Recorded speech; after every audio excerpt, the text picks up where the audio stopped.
प्यार ही तो है जो दूसरों को अपना बना लेता है। इला यह बात अच्छी तरह समझती थी, लेकिन अमला को वह अपना नहीं बना पा रही थी। कैसी दीवार थी उन दोनों के बीच।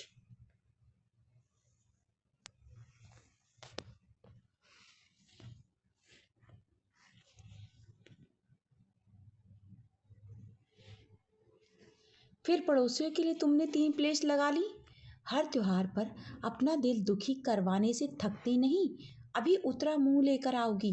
कहते कहते आमिर ने किचन में काम करती अपनी पत्नी इला की लंबी गोरी सुराहीदार गर्दन को चूम लिया।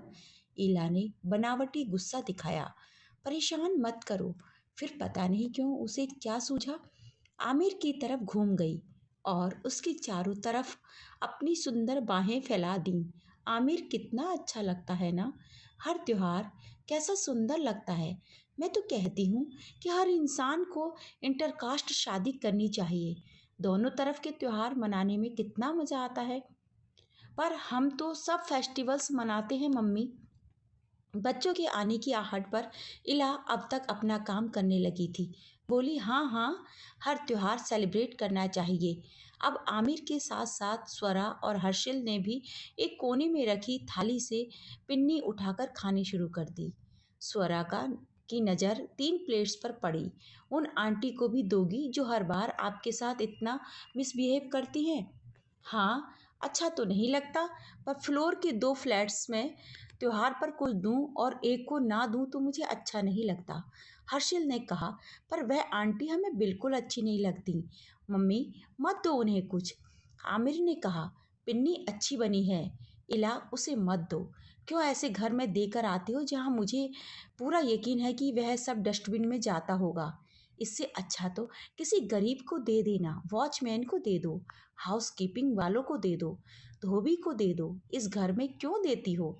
इला ने शांत भाव से कहा, रिलैक्स, तुम लोग ठीक कह रहे हो। मुझे इस घर में बार बार इंसल्ट करवाने के बाद कुछ भी नहीं देना चाहिए। चलो, अगली बार से उसे कुछ नहीं दूंगी। सचमुच हर बार मन दुखता है। सबने एक एक पिन्नी और उठाई। इला ने तीनों पेपर प्लेट्स के ऊपर एक एक टिश्यू पेपर रख दिया। कहा, तुम लोग खाओ, मैं सबको देकर आती हूँ। मलाड की कामधेनु सोसाइटी की इस बिल्डिंग के तीसरे फ्लोर पर 4 फ्लोर हैं। एक में इला, उसके सामने वाले फ्लैट में एक साउथ इंडियन फैमिली रहती है जिसमें 2 बुजुर्ग श्रीनिवासन अंकल और ज्योति आंटी ही हैं। तीसरे साइड वाले फ्लैट में एक महाराष्ट्रियन कुलकर्णी फैमिली है जो एक जॉइंट फैमिली है, और चौथे फ्लैट में अमला अपने पति विजय और एक 7 साल के बच्चे के साथ रहती है। फ्लोर पर 2 लिफ्ट्स हैं। हमेशा की तरह सबसे पहले इला ने ज्योति आंटी फिर कुलकर्णी फैमिली को हैप्पी लोहड़ी कहते हुए प्लेट्स दी। फिर दिल पर पत्थर रखकर एक ठंडी सांस लेकर इला ने अमला के फ्लैट की घंटी बजाई। दरवाजा खुला। अमला की कर्कश आवाज आई, क्या है। हैप्पी लोहड़ी, ये आपके लिए मैंने पिन्नी बनाई है। अमला ने प्लेट झटके से ले ली और दरवाजा झट से इला के मुंह पर बंद कर दिया। इसमें कुछ भी नया नहीं था। 3 साल से यही हो रहा था। अमला 3 साल पहले ही इस फ्लैट में आई थी और इला मन ही मन उदास सी हुई, चुपचाप अपने फ्लैट में चली गई। आमिर और बच्चों ने उसे ध्यान से देखा। समझ गए, वही हुआ है जो हमेशा होता रहा है। इला अपने परिवार में खूब खुश थी। विजातिया आमिर से प्रेम विवाह किया था, हाउसवाइफ थी। इला की सहेली विनी की शादी में दोनों मिले थे। थोड़ी मस्ती शरारत के मूड में दोनों की अच्छी बॉन्डिंग हो गई थी। फिर चल निकला था एक सिलसिला मोहब्बत का, लंबी लंबी बेचैन रातों का, एक दूसरे की कॉल्स के इंतजार में कटते दिन रात का। दोस्तों के घर वाले नहीं माने थे, दोनों के घर वाले नहीं माने थे। सो आमिर ने मुंबई ट्रांसफ़र लिया और दोनों के दोस्तों के साथ इला मुंबई चली आई थी। ऐसी स्थिति में दोस्तों का जो साथ जरूरी है, वही आमिर और इला का सहारा बना था। दोस्त दोनों की शादी करवाकर वापस लखनऊ चले गए थे और ये दोनों अपने प्यार के संसार में रमते चले गए थे। समय के साथ दोनों की परिवार वालों के तेवर कुछ नरम तो हुए, पर दीवार बनी रही। इला और आमिर ने धर्म की हर दीवार को अपनी लाइफ से निकाल फेंका था। ये सही शिक्षा, बच्चों को भी दी थी। सब हर त्योहार सेलिब्रेट करते। आमिर दिवाली पर घर सजा देता, इला लोहड़ी पर पकवान बनाती, क्रिसमस पर वह केक बेक करती, ईद पर दावत होती, दोस्त आते, सब ठीक था। पर जब से अमला आई थी, इला का मन त्योहार पर जरूर दुखता। इला की आदत थी कि वह त्योहारों पर जब भी कुछ बनाती, फ्लोर पर रहने वालों से जरूर शेयर करती। वह हंसमुख मिलनसार स्वभाव की थी, लोग उसे पसंद करते थे। आमिर भी ऐसा ही था। बिल्डिंग में किसी को भी कोई परेशानी होती, वह हाजिर रहता, सबके काम आता। आज लोहड़ी से पहले भी जब इला अमला को ईद पर ड्राई फ्रूट्स से सजी सुंदर सी प्लेट में सेवई देने गई थी, उसने उसे ऐसे ही बहुत ही रुखाई से प्लेट ली थी, जिसे बाद में अपनी मेड से भिजवा दिया था। आमिर और इला सब समझ ही रहे थे कि मुस्लिम पति और हिंदू पत्नी का यह जोड़ा अमला को नागवार गुजरता है। कई बार ऐसा होता कि कभी आते जाते अमला और इला मिलते। अमला एक झटके से तुरंत इला की तरफ पीठ कर लेती, कभी उसकी तरफ देखती भी नहीं। उसके चेहरे से ही समझ आ जाता था कि अमला को यह परिवार बिल्कुल पसंद नहीं है। कई बार अमला का बेटा अर्नव इला को देखकर मुस्कुराता, अमला तुरंत उसे अपनी ओर खींच लेती। आज भी यही हुआ था। इला को हमेशा इस बात पर दुख होता कि कुछ लोग अपने इर्द गिर्द अपने धर्म की दीवार के अंदर ही रह जाते थे हैं। वे देखते ही नहीं कि धर्म की दीवार के उस पार दुनिया कितनी सुंदर हो सकती है। कई बार ऐसा हुआ था कि अमला और इला एक साथ लिफ्ट की तरफ बढ़े, पर फिर अमला का तना चेहरा देखकर इला सीढ़ियों की तरफ बढ़ गई थी। नीचे से ढोल का स्वर सुनकर तो इला खिड़की की तरफ भागी। उसे यह देखकर बहुत मजा आया कि आमिर और सब बच्चे एक साथ मिलकर डांस कर रहे थे। तीनों रंग बिरंगे हो चुके थे। आमिर ने उसे फिर देखा, हंस दिया, इशारा किया, बस खाना खाकर आ रहे हैं। थोड़ी देर में हर्षिल आया, मम्मी पापा ने आपके लिए खाना भेजा है, ये सारे डिब्बे जल्दी से खाली करके दे दो, कैटरर के हैं। इला को आमिर पर बहुत प्यार आया, बोली, अब तुम लोग भी जल्दी आ जाओ। लोहड़ी अच्छे से बीत गई, सबका दिन बहुत अच्छा बीता था। कुछ दिन और बीते, जीवन सामान्य गति से चलता रहा। एक दिन आमिर ऑफिस में था, बच्चे स्कूल गए हुए थे। इला ने सोचा, पार्लर होता आती हूँ। उसने जैसे ही लिफ्ट में पैर रखा, अचानक अमला भी लिफ्ट में घुसी। उसने ध्यान ही नहीं दिया था कि इला भी लिफ्ट में है। जब देखा तो उसकी तरफ पीट कर ली। यह लिफ्ट अभी 12 दिन पहले ही नई बनी थी। दूसरी लिफ्ट में काम चल रहा था। 10वीं फ्लोर से जैसे ही लिफ्ट 8वें फ्लोर के थोड़ा ऊपर और 9वीं फ्लोर के थोड़ा नीचे पहुंची, अचानक रुक गई। बाहर वाले को समझ आ सकता था कि लिफ्ट अटक गई है। अमला बेचैन हो गई। इला से बात करनी नहीं थी, इधर उधर देखती रही, फिर इला की तरफ पलटी। एक वाइट टॉप, रंग बिरंगी सी स्कर्ट, गले में स्टाइलिश सा स्कार्फ डाले इला को आज पहली बार अमला ने ध्यान से देखा था। इला चुपचाप ऊपर नीचे देखती रही। उसने इमरजेंसी बटन दबाया, कोई नहीं आया तो वह इंतजार करने लगी। अमला जोर जोर से वॉचमैन वॉचमैन चिल्लाने लगी। इला समझ गई कि वह घबरा रही है। इला ने कहा, अमला 10-20 मिनट लगेंगे, कोई आ जाएगा। वॉचमैन तक आवाज़ नहीं जाएगी, घबराओ मत। पर अमला को जैसे पैनिक अटैक आ रहा था। वह चीखने लगी तो इला ने उसके कंधे पर हाथ रखा, उसे तसल्ली दी, रिलैक्स, ऐसा हो जाता है, नई लिफ्ट है, ठीक हो जाएगी, इधर से कोई निकलेगा तो देख लेगा। अमला अचानक चुप हुई, इला को देखने लगी। कैसी शांत सी खड़ी है यह, जरा भी नहीं घबरा रही। मेरे कंधे पर हाथ रखा। अमला को रोना आ गया। मुझे सफोकेशन हो रहा है, मेरा दम घुट रहा है। इला ने उसे गले लगा लिया, मुस्कुराई, कुछ नहीं हो रहा है, देखो चैनल से बाहर की हवा आ रही है, लिफ्ट पूरी तरह से बंद थोड़ी है। इला के स्नेह भरे स्पर्श से अमला को कुछ राहत मिली। प्रेमपूर्ण स्पर्श से बड़े दुख को कम करने की ताकत होती है। अपने हस्बैंड को फ़ोन करती हूँ, वे ऑफिस में होंगे, जब तक वे आएंगे हम लिफ्ट से बाहर निकल चुके होंगे। आजकल लिफ्ट में काम चल रहा था। यह नई लिफ्ट थी, दूसरी लिफ्ट चल नहीं रही थी, पर उसमें भी काम चल रहा था। इतने में कोई सीढ़ी से उतरा। 10वीं फ्लोर के संजय गुप्ता थे। इन दोनों को लिफ्ट में फंसे देखकर हैरान परेशान से बोले, मैं वॉचमैन को भेजता हूँ, आप दोनों बिल्कुल परेशान मत होइए, फ़ोन चल रहा है। नहीं, इला ने जवाब दिया। संजय के जाते ही थोड़ी देर बाद सीढ़ियाँ चढ़ते हुए भागता हुआ सा वॉचमैन सुधीर आया। वॉचमैन सबको पहचानते ही हैं। वह बोला, संजय सर ने बताया तो लिफ्ट वाले को फ़ोन करके पूछा था। उन्होंने बताया है कि उन्हें आने में टाइम लगेगा। 1.5-2 घंटे में वे लोग आकर ठीक कर पाएंगे। मैडम, चैनल से कोई पानी की छोटी बोतल देने की कोशिश करूं?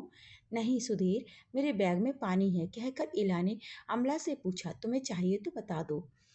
1.5-2 घंटा सुनकर अमला सुधीर पर गुस्सा होने लगी। लिफ्ट वाले को बोलो अभी आए फौरन। उसका दिमाग खराब हो गया है कि यह सुनकर भी कोई लिफ्ट में फंसा है 2 घंटे बता रहा है। मैडम, यह अंधेरी में है, उसने कहा। वह निकल रहा है, जल्दी ही आ जाएगा। आपको पानी दूं?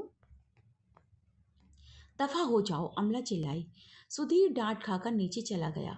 अब जाते आते जाते लोग थोड़ी देर रुकते, परेशानी समझते, पर कोई कुछ कर नहीं सकता था। अमला ने चिढ़ते हुए बोला, अच्छा है मेरा बेटा स्कूल में है, उसके आने तक तो निकल ही जाएंगे। हाँ, अमला बेचैन सी लिफ्ट के बाहर देखती। गुस्से में कुछ भड़बड़ाती इला ने अमला को कनखियों से देखा। उससे कम ही उम्र की थी अमला। इस टाइम कुर्ते और जीन्स में थी, बाल यूं ही लपेट रखे थे, देखने में सुंदर थी। उससे बात करने की गरज से यूं ही पूछ लिया, तुम कहाँ जा रही थी? टेलर के पास, यही टाइम मिलता है जब अर्णव स्कूल में होता है, ऐसे ही काम निपटाती हूँ। तुम कहाँ जा रही थी? पार्लर। मैं भी बच्चों के स्कूल के टाइम के हिसाब से ही अपना रूटीन रखती हूँ। मैं क्या, सारी माएँ यही करती हैं? इला मुस्कुराई। अमला ने सोचा, ये कितनी शांत रहती है। जब से हम लिफ्ट में फंसे हैं यह आराम से सब हैंडल कर रही है। उसने पूछ लिया, तुम्हें लिफ्ट में फंसने से दिक्कत नहीं हो रही है? कोई परेशानी नहीं हो रही? आराम से शांत खड़ी हो। इला बड़े ही प्यार से मुस्कुराई। अमला को वह पहली बार अच्छी लगी। इला ने दोस्ताना लहजे में कहा, तुम्हारी बात का जवाब बाद में जरूर दूंगी, पहले तुम बताओ कि तुम मुझसे इतना चिढ़ती क्यों हो? अमला के चेहरे पर शर्मिंदगी के भाव आए। क्या कहती? उसकी ऐसी सोच क्यों है, कैसे बताए? इला ने उसे कुछ दुविधा में देखा तो कहा, चलो कुछ ना कहना, चाहो तो छोड़ो, कोई बात नहीं। अमला चुप रही, फिर कहा, थोड़ी देर नीचे ही बैठ जाएं, खड़े खड़े पैर दुखने लगेंगे। रुको, कोई आता है तो उससे बिछाने के लिए कुछ मांग लेंगे। अमला और इला बीच बीच में अपना नेटवर्क भी चेक कर रही थी। अमला अचानक बोली, मेरा नेटवर्क आया, जल्दी से किसी पड़ोसी से कुछ बिछाने के लिए मांग लो। अमला ने चौथी फ्लोर पर रहने वाली एक फ्रेंड शैली को फ़ोन करके सब बात जल्दी से बता दी। वह फ़ौरन भागी आई, कहा, ओह यह तो बड़ी परेशानी में फंस गई तुम दोनों। यह लो एक चादर, कहते हुए लिफ्ट के बीच की डिजाइन से चादर दे दी। फिर पूछा, कुछ बिस्कुट दूं? नहीं, अभी नाश्ता किया ही था, कुछ नहीं चाहिए। अच्छा, कुछ तो चाहिए तो मुझे फ़ोन करते रहना, मैं सेक्रेटरी से, चेयरमैन से बात करती हूँ। ऐसा नहीं होना चाहिए था, कोई बुजुर्ग होता तो। यह गलत है। अमला को फिर लिफ्ट वाले पर गुस्सा आ गया। इला चुप रही। शैली चली गई। अमला ने चादर बिछाई, कहा, बैठ जाओ, मुझे तो थकान होने लगी थी, मेरा तो वैसे ही बीपी हाई रहता है। इला उसके साथ बैठ गई। दोनों लिफ्ट में बैठी थी। आने जाने वाला कोई रुक जाता, लिफ्ट वाले को कोसता, कोई फ्रेंड हंसने लगती, कोई हमदर्दी दिखाता। अमला ने फिर खुद ही बात शुरू की, मुझे पता है कि तुम मुझे कभी कोई नुकसान नहीं पहुंचाया मैंने तुम्हें, पर मुझे बचपन से अपने यहाँ आने वाले धर्म गुरुओं से यही शिक्षा मिली है कि दूसरे धर्म के लोगों से दूर रहना है, वे हमारे बराबर नहीं हैं। आमिर मुझे हमेशा एक समझदार मिलनसार इंसान लगा है, पर मैं तुम लोगों से दूर रहती हूँ। मैं पढ़ी लिखी हूँ, धर्म गुरुओं को बहुत झेल भी चुकी हूँ, अपनी दर्द किसी से कभी बांट नहीं पाई। धर्म गुरुओं के चक्कर में मैंने अपनी मानसिक शांति खोई है। उसकी उदास थकी सी आवाज़ सुनकर इला चौंकी। क्या हुआ? तुम मुझसे अपने दुख बता सकती हो अगर चाहो तो। अमला ने बहुत ध्यान से इला को देखा। अब इला का स्नेहिल गंभीर चेहरा देख उसे लगा जैसे इला उसकी कोई सहेली है। अमला पता नहीं अंदर से कितना भरी हुई थी, कहने लगी, तुम लोगों से मैं बहुत नफरत करती रही, मुझे तुम लोग बिल्कुल पसंद नहीं थे, पर साथ ही साथ वह धर्मगुरु, वह पाखंडी भी मुझे आज तक नहीं भूला, जिसने मेरे साथ अकेले में खूब छेड़छाड़ की, मेरे वीडियो भी बना लिए, मुझे ब्लैकमेल भी किया। आज तक भी मैं उससे डरती हूँ, शादी के बाद भी डरी सी रहती हूँ। उस पाखंडी ने मेरी पूरी पर्सनैलिटी बदल दी। यह कहते कहते अमला का स्वर भर्रा गया। इला को उस पर बहुत तरस आया। उसने अमला के हाथ पर हाथ रख दिया। थोड़ी देर सोचती रही, फिर कहा, अमला, मैं अब समझ गई। तुम हम लोगों से नफरत करती हो। इसके पीछे क्या कारण है, यह समझना मुश्किल है भी नहीं। हमारे समाज में हर धर्म में अपनी अपनी दीवार खड़ी कर रखी है। हम अपनी चार दीवारी में अपनी सीमित सोच के साथ जिए जा रहे हैं। दीवार के उस पार के लोगों को अपने से कमतर समझते हैं। ये दीवारें जब तक नहीं ढहेंगी, अमला का परिवार यूं ही इलाके परिवार से नफरत करता रहेगा। तुम पूछ रही थी ना कि मैं लिफ्ट में फंसने पर शांत कैसे खड़ी हूँ। वह इसलिए कि यह परेशानी तो कोई परेशानी ही नहीं है। अभी लिफ्ट वाला आएगा, हम बाहर निकल जाएंगे। मैंने तो इससे कोई ज़्यादा परेशानी झेली है। एक ब्राह्मण परिवार की बेटी होकर एक विधर्मी से प्रेम विवाह किया है। अंदाज़ा लगा सकती हो क्या क्या झेला होगा। और तुम जैसी पड़ोसी मिल जाए तो एक मेंटल टॉर्चर हर त्योहार पर मिलता है। तुम्हें अंदाजा है कि जब जब तुमने मेरे मुंह पर अपना दरवाजा बंद किया है, मुझे कैसा लगा होगा। सोच सकती हो, वह अपमान हर बार त्योहार पर। यह समाज हमेशा धर्म की दीवारें खड़ी करता रहा है। इन दीवारों के सहारे ही टिका है। हर धर्म और तुम जैसी महिलाएं अपना नुकसान करवाने के बाद भी इसी के फेर में पड़ी हैं और हम जैसों की से नफरत किए जा रही हैं। होना क्या चाहिए पता है? निडर होकर अपने पाखंडी गुरु को ऐसी डांट लगाओ कि वह तुमसे डरता घूमे। यह क्या बात हुई कि तुम्हारे साथ नाइंसाफी हुई और तुम ही घुट घुट कर जी रही हो दोस्त। यह समाज, यह धर्म का चक्कर डरे हुए को और डराता है। मैं अपने प्रेम विवाह के बाद इस समाज के ताने झेल झेल कर सबसे निबट कर और मजबूत होती गई। और मुझे अपने और अपने परिवार पर गर्व होता है कि हमारी सोच को किसी धर्म की दीवार बांध कर नहीं रख सकी। अमला सांस रोके हुए इला की बातें सुनती रही। इतने में कई लोगों के आने की आहटें आईं। दोनों खड़ी हो गईं। लिफ्ट का काम करने वाले 3 लोग थे। सॉरी मैडम कहते हुए उन्होंने 10 मिनट में दरवाजा खोल दिया। फिर एक स्टूल इला को पकड़ाया, उस पर पैर रखकर दोनों एक एक कर बाहर निकल आईं। लिफ्ट वालों ने बहुत माफी मांगी और अमला व इला अपने अपने फ्लैट की तरफ बढ़ गईं। इला ने अपना फ्लैट खोलते हुए कहा, आज तो हमने बहुत बातें कर ली, अच्छा हुआ लिफ्ट खराब हो गई। अमला कुछ बोली नहीं, बस मुस्कुराकर अपने फ्लैट में चली गई। शाम को आमिर और बच्चों ने पूरी बात सुनी। आमिर ने उसे गले लगा लिया। आज तो बहुत थक गई होगी। और उस पर अमला का साथ, उफ मेरी प्यारी पत्नी, दोनों टॉर्चर झेल कर आई हो। शाम 7 बजे इला के फ्लैट की घंटी बजी। आमिर ने दरवाजा खोला। विजय, अमला और अर्णव को देख आमिर को कुछ समझ नहीं आया। अमला के हाथ में मिठाई के डब्बे थे। इतने में इला भी अंदर आई और वह भी सबको देखकर चौंकी। अरे तुम लोग? हाँ भाई, हम लोग। तुम सब के लिए मिठाई, पर किस लिए? वो बैठने तो दो। करीने से सजे लिविंग रूम में आती हुई अमला सुंदर स्टाइलिश सोफे पर बैठती हुई बोली। विजय और अर्णव भी हंसते हुए उसके पास बैठ गए। विजय हंसा। आमिर, अमला को आज लिफ्ट में शायद बहुत मजा आया है। जैसे ही मैं ऑफिस से आया, सब कुछ बताकर बोली आज इला के घर जाना है। सब हंसने लगे। थोड़ी देर बाद इला ने पूछा, आप लोग कुछ लेंगे? जवाब अमला ने दिया, हाँ, पहले चाय, फिर आज खाना भी खाकर जाएंगे। तुम भी थकी होगी, ज्यादा कुछ नहीं, कुछ शॉर्टकट में बना लेना, पुलाव भी चलेगा। इला, आमिर, स्वरा और हर्षिल हैरानी से नए मेहमानों का मुंह देख रहे थे। बस इला जानती थी कि यह हृदय परिवर्तन कैसे हुआ। जब आपस में बैठकर मन की बात की जाए, बात तभी बात बनेगी। वह खुश थी कि आज उसने एक और इंसान को अपने धन की दीवार के उस पार भी देखने के लिए तैयार कर लिया है। दोस्तों, ये थी पूनम जी की लिखी हुई कहानी। आपको कैसी लगी कमेंट करके मुझे ज़रूर बताइएगा। और इसी तरह की कहानी के लिए चैनल को ज़रूर सब्सक्राइब कर लीजिए। धन्यवाद।